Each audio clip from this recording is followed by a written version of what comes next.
Viscosity જો bacteria અને ફંગસમાં તો બહુ જ વધે. જો એ વિસ્કોસિટી વધારે રહેશે તો તમારે એરેશન થોડું વધારે રાખો, નહીં તો સ્પાર્જર તમારા બ્લોક થશે. અને વોલ્યુમ તમારું આનાથી અપ ના હોય એ ધ્યાન રાખવાનું, બિકોઝ જેવું તમે હા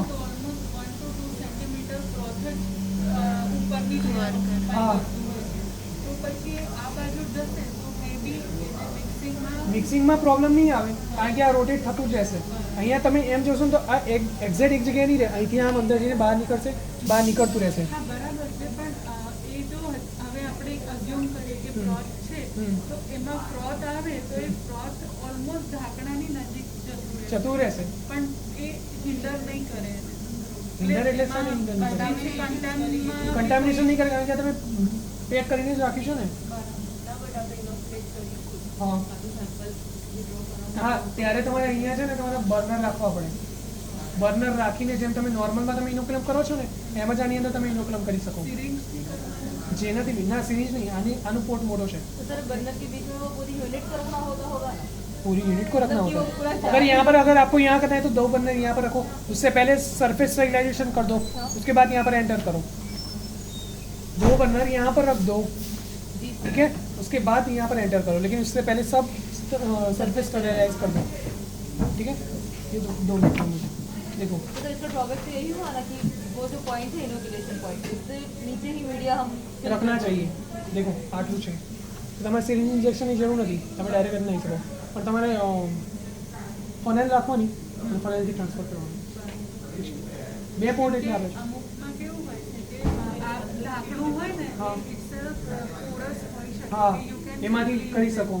એટલે મેં બટ હવે આમાં શું છે, આપણે ફર્મેન્ટેશન મીડિયામાં ઇનોક્યુલમ અને મીડિયમ વોલ્યુમ બંને ઓલમોસ્ટ વધારે જ હોય છે. ઇનોક્યુલમ તમે નાખો છો that is near by 100 ml માં 15 ml હોય છે. હવે સિરિંજ થ્રુ એટલું બધું તો પોસિબલ નથી. અને સિરિંજનો બીજો ડ્રોબેક એ છે કે જ્યારે ફંગસ સાથે તમે વર્ક કરો તો ફંગસના પેલેટ હોય. હવે પેલેટ તો તમારે સિરિંજની આગળ ફસાઈ જવાના, ઇવન તો પાઇપેટથી તમારે લેવું હોય તો બી નથી નીકળતું. તો સિરિંજમાં તો સૌથી વધારે પ્રોબ્લેમ આવે, તો એને તમે ડાયરેક્ટ ટ્રાન્સફર કરી શકો છો. ઠીક છે. હા, બર્નર્સના બેઝિસ પર જ કરી શકો છો. અથવા તમે યુવી ચેમ્બર હોય ને એવું કંઈક હોય તો આખું એ સેટઅપ એની અંદર રાખીને તમે કરી શકો છો. પણ એ યુવી અવોઇડ કરવાનું, કારણ કે આ ગ્લાસ છે, ઓર્ગેનિઝમને ડાયરેક્ટ અફેક્ટ કરી શકે છે. તો બંનેની વચ્ચે સૌથી વધારે પ્રિફરન્સ છે. ઠીક છે. That is four monitor. નથી પીએચ નથી, કારણ કે પીએચ સેટઅપ નથી. તમારે મેન્યુઅલી કરવું પડે. આજે એમ પેલું આ છે ને સેમ્પલિંગ કેમ, કારણ કે અંદર બધો તમે એરનો પ્રેશર વધારી દેશો તો હવે જે બી હશે એ બધું બહાર નીકળવાનું ટ્રાય કરશે.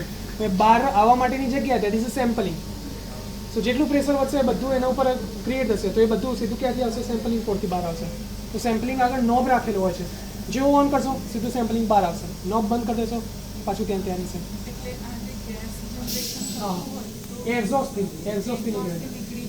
નીકળે, અને એક્ઝોસ્ટ આગળ ફિલ્ટર રાખીએ છીએ કે कंटामिनेशन में बीचों बड़ी चांसेस नहीं है, वो अंदर है.